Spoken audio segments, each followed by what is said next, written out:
How to add link in X bio, or formerly known as Twitter account. Hi everybody, welcome back to our channel. In this video I'll be showing you the procedure to add link in X bio. So for that, first of all, let's generate a link. So I'm just gonna go ahead and add the link of these ChatGPT. Let's see, this is the one. Click on the three dot and click on copy link.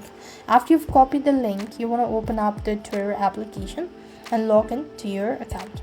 After which you simply want to go ahead and click on the profile initials from the top left hand side corner of your screen. Go to profile and then click on edit profile. Then you go ahead and paste in the link, click on save, and you've successfully added a link in X bio. This is how it works. I hope the video was helpful. Make sure to like, share and subscribe. Thank you for watching. See you in the next video.